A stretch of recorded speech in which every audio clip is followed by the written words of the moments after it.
por el poder de tu palabra, por la presencia de tu Espíritu, en el nombre de Jesús. Amén. Voy a hacer una prédica muy sintética, muy cortica, y quiero la que les acabo de mostrar hace un segundo en los diezmos. Es el de un centurión que tenía fundamentalmente fe, y le creyó a Dios con fe y vio la gloria de Dios. Y te voy a mostrar en el libro de Marcos, en el capítulo número 5, otra historia. Es muy cortica, la vamos a leer juntos. Y deja que esta historia penetre hasta lo profundo de tu corazón y se haga vida. Amén. Y tú le vas a decir: Señor, esta mañana voy a cosechar un milagro potente, poderoso, porque esto está escrito para nosotros. Amén. Entonces tú vas a creerle al Señor. Marcos 5, 21. ¿Ya estamos? Ok. Marcos 5, 21 dice: pasando otra vez Jesús en una barca a la otra orilla, se reunió alrededor de él una gran multitud, y él estaba junto al mar. Ahora, quiero que notes varias cosas en este versículo. Este es un momento del ministerio en el libro de Marcos en que Jesús se está moviendo en la región de Galilea. Y en esa región, particularmente, por alguna razón, empieza a moverse una gran cantidad de milagros. Y pasa un milagro aquí, pasa un milagro acá, pasa un milagro acá. El Señor se va para la barca para el otro lado y encuentra al endemoniado gadareno, regresa y sana a unos y hace milagros y milagros y milagros. Y empieza a moverse el poder de Dios. Y también dice aquí que pasando otra vez Jesús en una barca a la orilla, se reunió alrededor de él una gran multitud, y él estaba junto al mar. Ahora, de las multitudes, poquitos son los que sobresalen, porque hay unos que son multitudes y hay otros que son llamados con nombre propio. Y aquí te voy a mostrar la historia con nombre propio de una persona particular, que en este caso se llama Jairo, ¿cierto? Entonces vamos al versículo siguiente, al versículo número 22, y dice: y vino uno de los principales de la sinagoga. O sea, este personaje era como... digamos, en las sinagogas había un grupo élite, y dentro de ese grupo élite estaba aquí un señor que se llamaba Jairo. Entonces Jairo conocía palabra, conocía lo que significaban las escrituras, él manejaba el tema, lo dominaba, pero él entendió que aparte de las escrituras, sin vida, sin la luz de Cristo, no eran nada. Y aquí dice: y vino uno de los principales de la sinagoga llamado Jairo, y luego que le vio, mira la actitud con la que se le acerca a Jesús, porque cuando uno no tiene esta actitud frente a Jesús, depende cómo tú lo veas a él, depende cómo tú te relaciones. Por eso la pregunta que un día le hizo Jesús al grupo es: ¿y tú quién dices que soy yo? Porque depende cómo tú respondas esa pregunta, tu vida cristiana va a funcionar. Para algunos Jesús es esto, esto, esto o esto.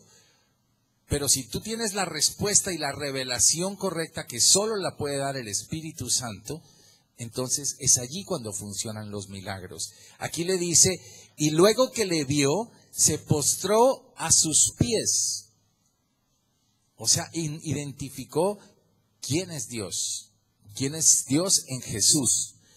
Y le rogaba mucho, diciendo: mi hija está agonizando. O sea, aquí le presenta un problema al Señor. Él diagnostica el problema.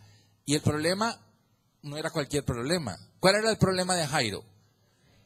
Que su hija, en algunas partes, en algunas traducciones dice mi hijita, en algunas otras traducciones dice mi corderita, le da como un tono más tierno. O sea, quiere decir que su tesoro, su niña, estaba agonizando. Era el problema. El problema. Pero tal vez a mí me parece que lo que determina la esencia de este pasaje es lo mismo que la del centurión que les presenté hace un minuto en el tiempo de los diezmos, es la fe. Y la fe es la convicción profunda de que así será hecho. Miren la frase que él dice. Él no llega simplemente a rogarle al Señor y decirle, tú podrías hacerme el favor de salvarla, tú te dignarías a hacer esto, sino que en este caso Jairo lo que dice es, ven y pon las manos sobre ella para que sea salva y vivirá. Esa es una confesión de fe profunda. Él le dice, Señor, solamente yo creo que tú puedes llegar, poner tus manos, esa es mi convicción. Y ella se va a salvar y se va a sanar. Eso se llama fe. Fe. Ahora, sigamos analizando. El versículo número 24 dice, fue pues con él y le seguía una gran multitud y le apretaban. Ahí va a estar otra vez la multitud. La multitud, la masa está ahí. Y él tiene que seguirle el ritmo al maestro. Si se le suelta, se pierde. En medio de la multitud uno se puede perder. Y hay gente que empieza a caminar en fe y de repente en cualquier momento ¡chac!, se desconecta. Y se desconectó. Pero en este caso la esencia es que Jairo tenía que seguir dándole el ritmo al Señor. Ok, pasemos al siguiente versículo. Pero aquí empieza a suceder algo particular. A partir del versículo 25 se nos mete aquí un gran paréntesis. Jairo dijo, listo, me fui con el Señor, me voy para mi milagro. Pero de repente, ¡chac!, se atraviesa una señora que es la señora del flujo de sangre. Esto no le debió causarle ninguna gracia a Jairo. Mi hija, mi corderita, mi niña, se está muriendo. Y aparece esta señora con que tiene un flujo de sangre y toda la cosa. ¿Cierto? Esto es un paréntesis. Esto corta la historia. Y desde el versículo 25 hasta el versículo 34 aparece otra figura. Esta sería otra prédica. Pero así a manera de paréntesis, solamente, esta es otra mujer de fe, otra mujer de fe. Y me llama la atención solamente aquí en el versículo 28, su expresión de fe frente al Señor. Esto no lo voy a ver ahorita, pero ella le dice, si tocare tan solamente su manto, seré salva. Y ella había ido donde los médicos, había gastado mucho dinero en médicos, había invertido mucho dinero en médicos, pero tenía una revelación de fe profunda que dijo, si toco la gloria de Dios, ¡chac!, seré salva. Y el Señor siente que ¡pac!, salió poder de él. Y dijo, alguien con mucha fe me tocó. Y como tenía mucha fe, ¿qué pasó con esta mujer? Fue sana. Hasta ahí llegó su flujo de sangre. Ahora, después de que ha pasado este tiempo en que se atravesó la señora del flujo de sangre, Jairo estaba ya preocupado porque su hija estaba agonizando. Entonces dijo, esta señora me ha quitado Yo no sé cuánto se demoraría este episodio, pero le quitó suficiente tiempo para que se pudiera desarrollar el tema de la sanidad de su corderita. Amén. Versículo 35 dice, mientras él aún hablaba, vinieron de la casa del principal de la sinagoga, diciendo, tu hija ha muerto. ¿Para qué molestas más al maestro? Ok, entonces esto es ya complicado. O sea, Jairo buscando al maestro, encuentra al maestro, el maestro le dice, ok, voy a ir a tu casa. Se atraviesa la señora del flujo de sangre y daña toda la fiesta. Y cuando ya van a arrancar para la casa, vienen de la casa de él y le dicen, no, ya no te molestes, ya tu hija ha muerto. Esto es el problema crítico, ¿cierto? Vamos, ¿estamos conectados con la historia? Ok. Pero el versículo 36 le dice, pero Jesús, luego que oyó lo que se decía, dijo al principal de la sinagoga, o sea, ¿a quién?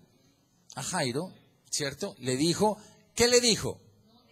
No temas, solamente cree. Cree solamente. Creo que lo dije al revés. No temas, cree solamente. ¿Cierto? Ok. Versículo 37 dice, y no permitió que le siguiese nadie, sino Pedro, Jacobo y Juan, hermano de Jacobo. Y vino a casa del principal de la sinagoga y vio el alboroto y a los que lloraban y lamentaban mucho. Y entrando les dijo, ¿por qué alborotáis y lloráis? La niña no está muerta, sino duerme. Ok, ahora analicemos aquí varias cosas que son importantes. Ahorita lo quiero ver todo en conjunto, pero vamos analizando por pedazos. Aquí el Señor dice, tengo que rodearme de gente de fe. Tengo que rodearme de gente de fe. Porque cuando uno empieza a caminar en la vida cristiana y está en problemas y tiene situaciones difíciles, ya les voy a mostrar toda la panorámica de este relato, porque esta es una verdad bíblica. Tiene que rodearse de gente de fe, porque la gente que no es de fe, finalmente va a tratar de destruirte la fe. Ahora, el Señor llega allí y lanza una última palabra. Dice, la niña no está muerta, sino duerme. ¿Cuál era la realidad? La niña estaba muerta. La niña no estaba dormida en el sentido de dormir. La niña físicamente, digamos médicamente, la niña había muerto. Versículo 40 dice, y se burlaban de él, mas él, echando fuera a todos, tomó al padre y a la madre de la niña y a los que estaban con él y entró donde estaba la niña. La fe es objeto de burla, siempre, siempre. Siempre que tú tienes fe en algo, que tienes un proyecto de fe que Dios ha puesto en tu corazón, no un proyecto de fe que tú has levantado por ti mismo, sino un proyecto de fe que Dios ha puesto en tu corazón, necesita un proceso. Y lo quiero ver ahorita con ustedes. Pero siempre que hay fe, va a haber burla. Siempre que hay fe, va a haber burla. Es parte normal del proceso de fe. No debe aterrarte, ni debes estar como indispuesto ni molesto, porque necesariamente siempre que un hombre o una mujer de fe se levantan, se va a levantar al lado otra persona que va a tratar de burlarse de esa fe. Pero tu fe no debe dejarse apagar. Versículo número 41 y 42 dice, y tomando la mano de la niña, le dijo, Talita cumi, que traducido es, niña, a ti te digo, levántate. Y luego la niña se levantó y andaba, pues tenía 12 años, y se espantaron grandemente. Amén. ¿Quiénes se espantaron? Los que se burlaban. El que se burla, al final, queda espantado. El burlador siempre sale burlado por Dios.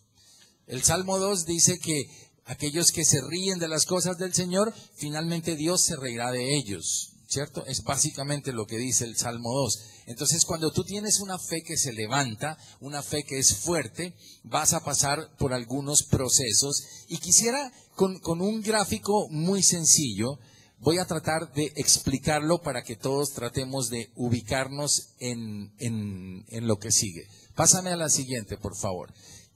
Esto es básicamente lo que pasa en la vida de muchos de nosotros. Quiero tratar de expresarlo de esa manera. Lo primero que pasa, dame el primero, por favor, es que hay un problema o una situación, ¿cierto?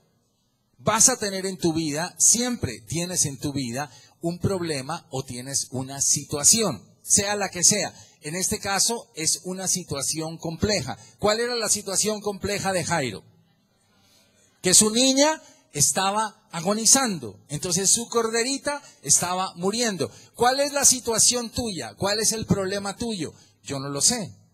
Tú se lo vas a presentar al Señor. Ahora, después de que Él presenta la situación compleja, ¿qué sigue?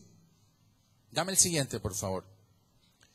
El siguiente punto es que siempre que tú tienes una situación compleja, siempre que tú tienes algo que necesita la intervención sobrenatural de Dios, siempre van a aparecer las multitudes.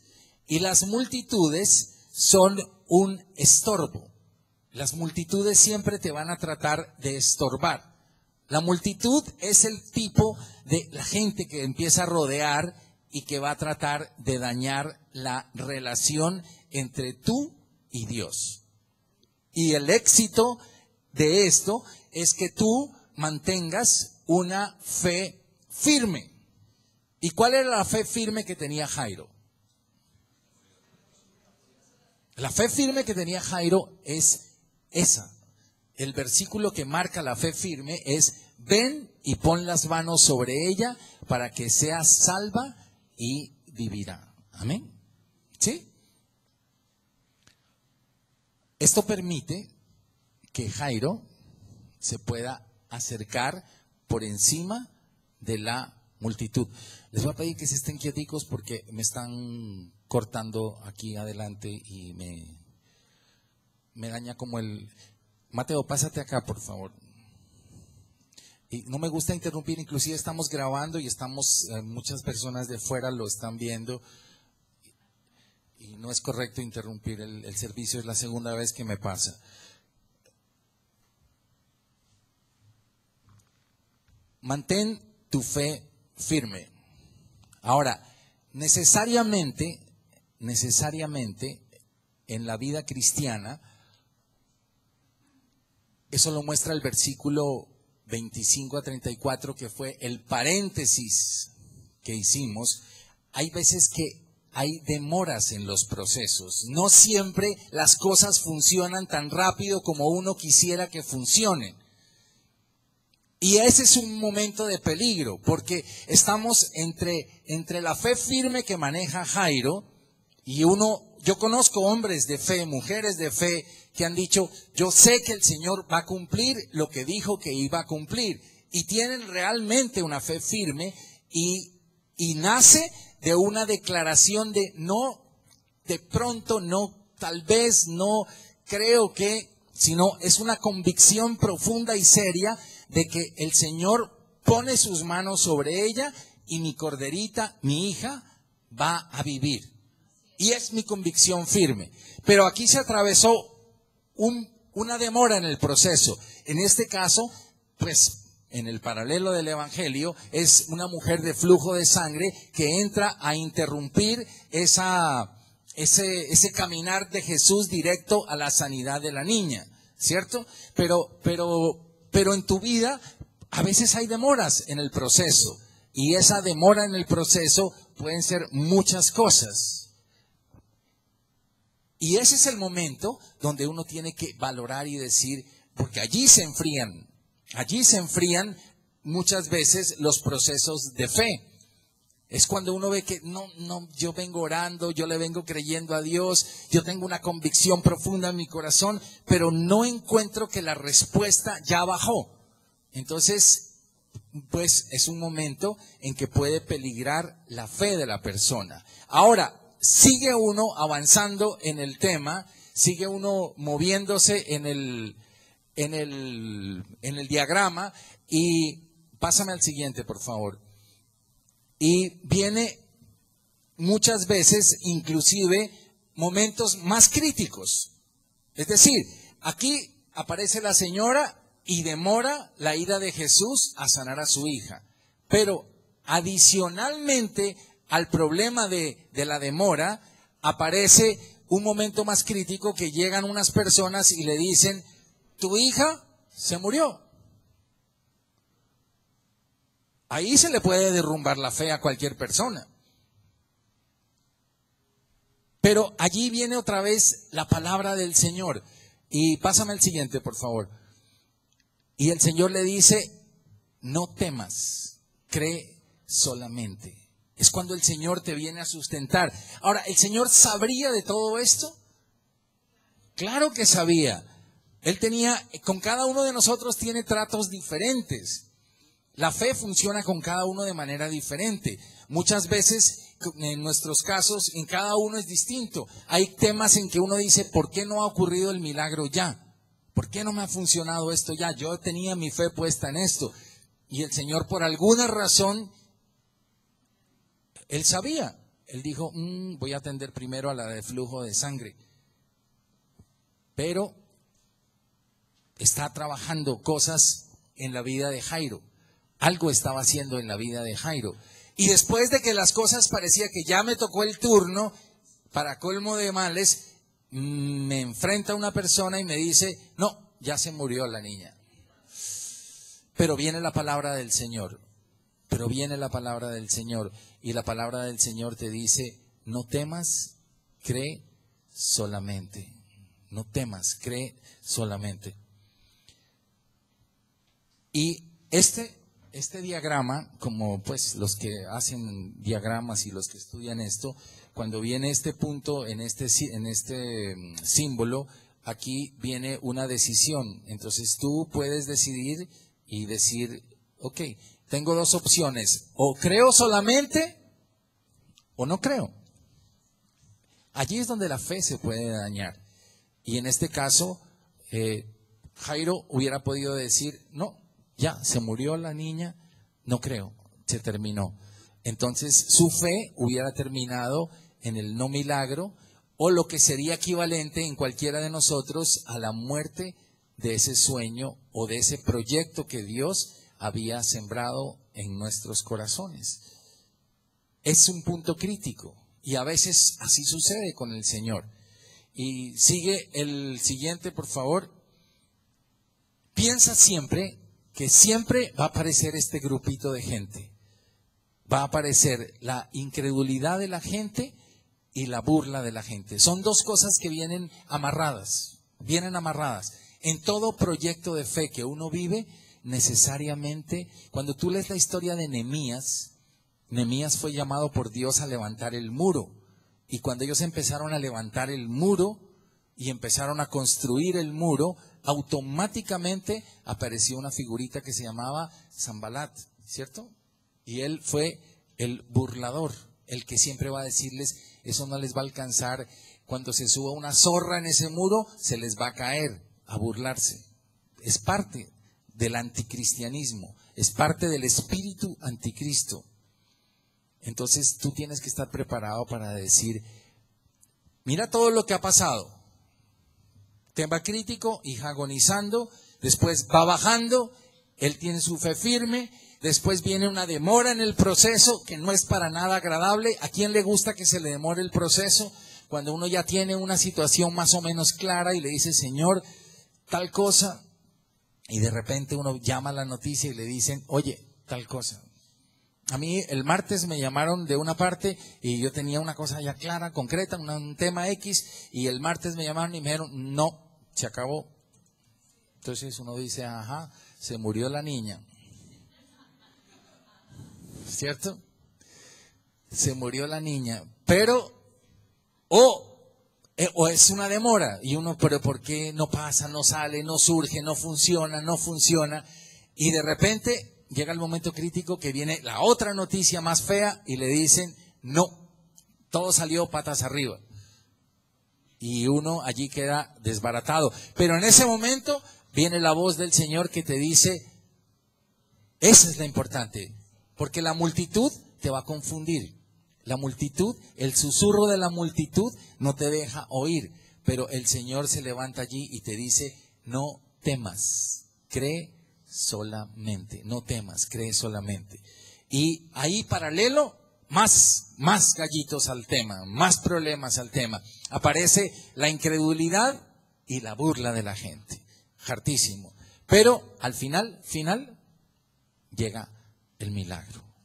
Y al final, el Señor se goza y dice, tú creíste en mí y creíste como dijiste al principio, me dijiste, pon tus manos sobre ella y ella será salva y vivirá. Y al final, el Señor pone las manos sobre ella y además se da el lujo de decirlo. El Señor hablaba en arameo, entonces ese es el lenguaje que le dice aquí, Talita Kumi. Y no sé por qué particularmente los traductores no lo traducen, sino que dejan ese pedacito en arameo. Yo creo que tiene un significado hermoso. Es como el mismo de la palabra Abba que hemos hablado, de papá. Entonces ese tampoco lo tradujeron, lo dejaron así, que le dice Abba Padre. Entonces ese que todo el mundo lo sabe y lo conoce es otro pedacito en arameo. Y aquí el Señor llega, toca a su hija y le dice, Talita Kumi, levántate niña. Y se levanta la niña con 12 años. Amén. Entonces, lo que te quiero decir es, quizá hoy estés viviendo una experiencia parecida a la de Jairo. Quizá hoy tengas en tu corazón un sueño, un proyecto puesto por Dios. Pero yo pienso que aquí hay dos cosas que me gustaría enfatizar en este tema. La número uno es, ¿qué es lo que uno quisiera de parte de Dios? ¿Cuál es el milagro que uno tiene como proyecto de parte de Dios? Porque depende de eso. Esta mañana tuvimos un bonito tiempo en las carpas. Depende de cuál es mi objetivo. Entonces eso determinará también en lo que será prioritario para mí. Mucha gente le dirían hoy, ¿qué quisieras que Dios haga por ti? Y mucha gente pediría algo que será efímero y que finalmente se va a acabar. Mucha gente diría, ay, yo quisiera que me dieran esto, ay, yo quisiera que me dieran la entrada a esto, ay, yo quisiera tal cosa, yo quisiera dinero, yo quisiera que se arregle mi matrimonio, yo quisiera que esto. Pero todo eso es válido y todo eso el Señor lo puede suplir. Pero ¿cuál es tu objetivo central? Si tú te encontraras de cara a cara con el Señor y el Señor pusiera un depósito de fe para que tú lo que determines vaya a ser cumplido, ¿qué sería eso por lo cual orarías esta mañana? El mayor milagro, primero que todo, es la salvación. El mayor milagro es que si tú murieras hoy, tú podrías decir, qué rico, yo voy directo a la presencia del Señor. Pero el milagro más lindo es la transformación de cada uno de nosotros a la imagen del Señor. Yo quisiera dejar de ser como soy para convertirme más parecido a la imagen de Cristo. Ese sería el milagro más potente que uno debería poderle al Señor. Yo cada vez que me veo al espejo espiritual, me veo insatisfecho. Ese es un milagro. Cada vez que yo me miro por las mañanas en ese espejo espiritual, yo digo, veo tantas cosas que desearía cambiar. Porque lo otro está bien, se puede orar, se puede pedir y va a funcionar. Créanme que va a funcionar. Dios va a hacer milagros con muchos de ustedes, con muchos de nosotros, y va a satisfacer cosas chiquitas y cosas grandes, pero no será tan relevante. Me llama la atención que en el caso de la administración de los diezmos, el centurión pide por un siervo. Ni siquiera pide por él, sino tiene una fe tan poderosa que al Señor lo conmueve, pero está pidiendo por un siervo, o sea, una persona que le sirve a él.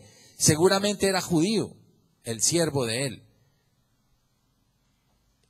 Ni siquiera sabemos el nombre del siervo. La Biblia no lo registra, no nos lo deja conocer. Deja conocer al corazón del que tuvo un corazón íntegro delante de Dios para pedir por otra persona. En el caso de Jairo, pide por su hija y recibe el milagro.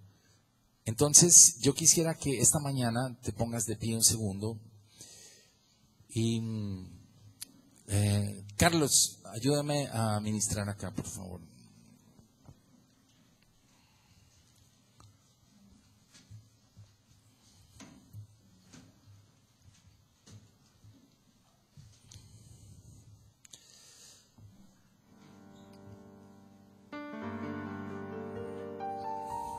Yo sé que hay procesos que a veces son difíciles y también quiero hablar a ese milagro que tienes en tu corazón, no al sueño que tú tienes en tu corazón, sino al proyecto de fe que Dios ha puesto en tu corazón.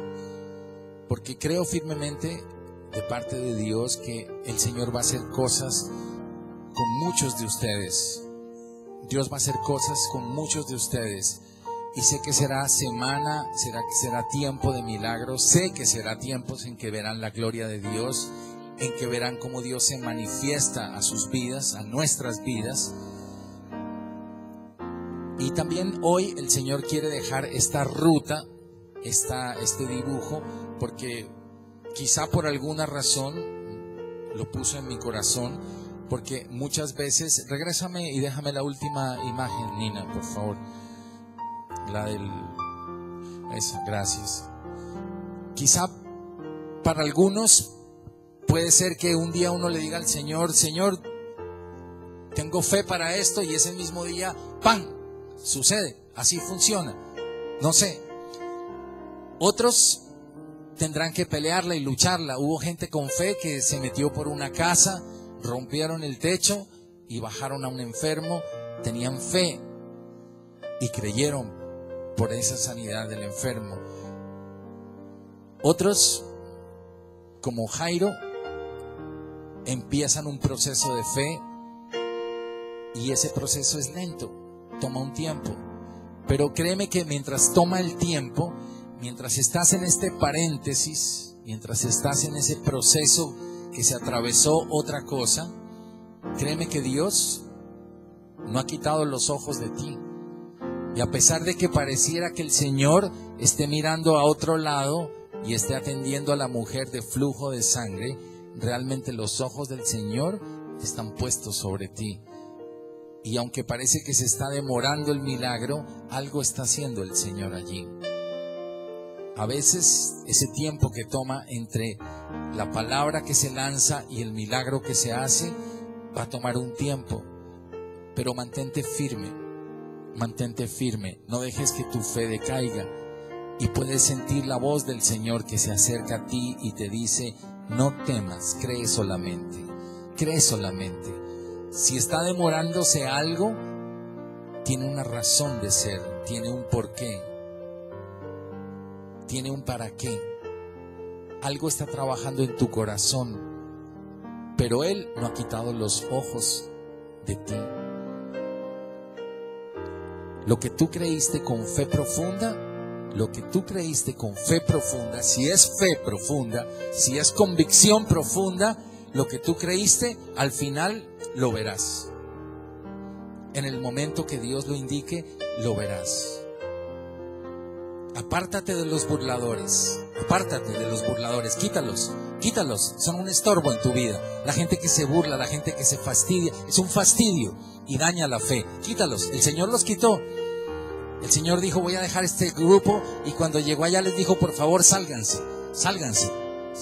De hecho, es bueno salirse.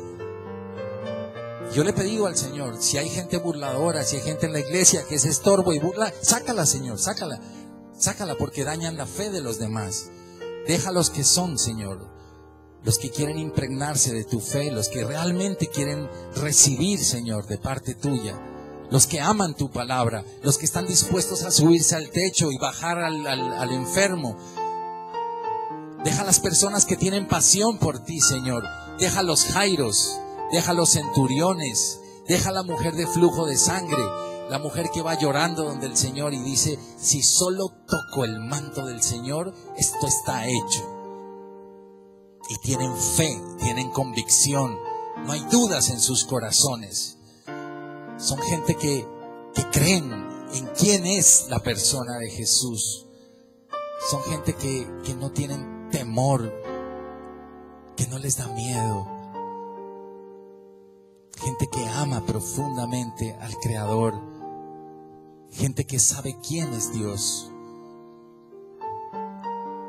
Y si tú estás en el grupo de los burladores, yo te pido que te pases al otro grupo